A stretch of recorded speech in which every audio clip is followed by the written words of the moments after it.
दोस्तों आज की स्टोरी है जब भगवान राम और लक्ष्मण सीता महर्षि अत्रि के आश्रम में पहुंचते हैं तो माता अनसुईया के बारे में बताते हैं। कहते हैं माता अनसुईया ने सहज में ही कई देवी देवताओं को परास्त कर दिया। दोस्तों अगर वीडियो अच्छा लगे तो चैनल सब्सक्राइब करना। वीडियो में आगे बढ़ते हैं। महर्षि अत्रि कहते हैं राम देवी अनसुईया से मिलो।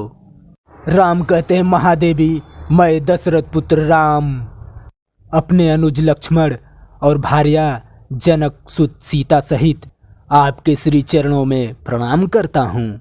माता अनसुईया कहती हैं आयुष्मान भव। फिर सीता को कहती हैं अखंड सौभाग्यवती भव। महर्षि अत्रि कहते हैं देवी सीता को अपने कक्ष में ले जाओ, इनका सत्कार करो तथा शांति प्रदान करो।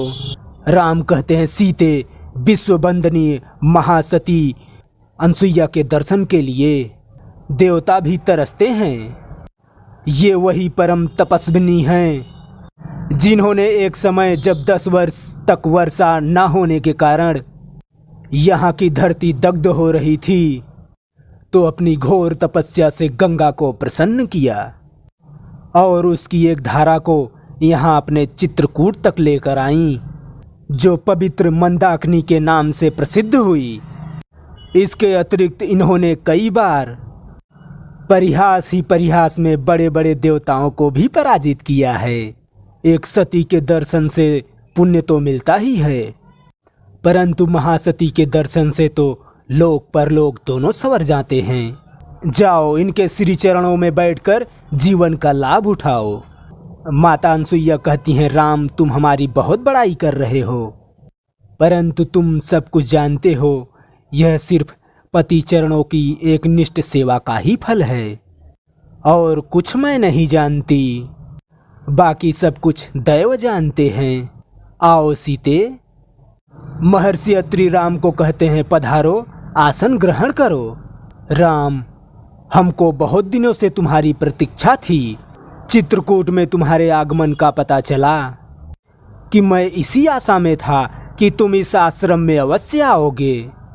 आज तुम्हारे आने से ये आश्रम धन्य हो गया। राम कहते हैं ये तो आपकी उदारता है भगवान जो अपने सेवक का मान बढ़ा रहे हैं। मुझे इससे पहले ही आपके दर्शनों को आना चाहिए था।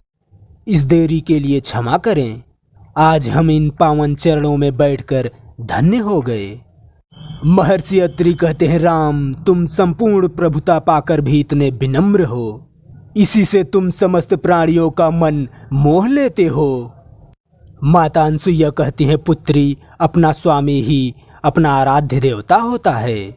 ओ भाग्य विहीन हो अथवा धनहीन ही क्यों ना हो, उत्तम स्वभाव वाली नारियों के लिए वह सर्वश्रेष्ठ देवता के समान है। अभी जो तुम्हारे पति ने हमारी शक्ति की इतनी प्रशंसा की उसके लिए मैंने और कुछ नहीं किया, बस केवल मन वचन और कर्म से अपने पति की एक निष्ठ सेवा की है। नारी केवल इतना ही कर ले तो बड़े बड़े देवता उसके समक्ष झुक जाते हैं। देवता कई प्रकार से नारी की परीक्षा करते हैं, कई प्रकार का प्रलोभन भी देते हैं, परंतु जो नारी अपने धर्म पर अडिग रहती है तो देवता तो क्या सारी सृष्टि का विधान उसके आगे अधीन हो जाता है। मैंने अपने जीवन में यही अनुभव किया है। पति से बड़ा हितकारी मित्र और बंधु और कोई नहीं होता। वही नारी को दोनों लोकों में सुख पहुंचाने में समर्थ होता है। सीते मुझे यह जानकर बड़ी प्रसन्नता हुई कि तुम अपने बंधु बांधवों को छोड़कर वन में जाते हुए पति का अनुसरण कर रही हो। राजमहल का सुख त्याग कर वन में जाते हुए अपने पति का अनुसरण कर रही हो। सुख में तो सभी साथ देते हैं, परंतु जो विपत्ति में साथ दे वही अर्धांगनी है। सीते मित्र और नारी की सच्ची परीक्षा आपातकालीन में ही होती है। सीता कहती हैं माता मेरे विवाह के समय मेरी माता ने यही शिक्षा दी थी। मेरी पूज्य सासू जी ने वन जाते समय यही उपदेश दिया था। अब मुझे आशीर्वाद दीजिए कि आपके बताए हुए आदर्श का पालन कर सकूं।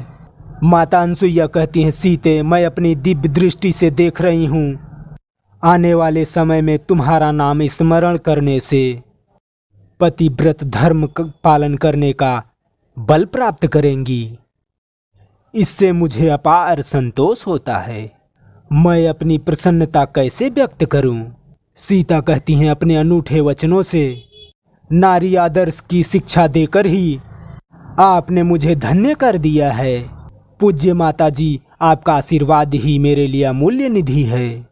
तो दोस्तों, अब तक के वीडियो आपको कैसा लगा? ठीक ठाक लगा हो तो भैया प्लीज़ चैनल सब्सक्राइब करना, वीडियो को लाइक शेयर भी करना। वीडियो देखने के लिए धन्यवाद। Thank you. जय हिंद।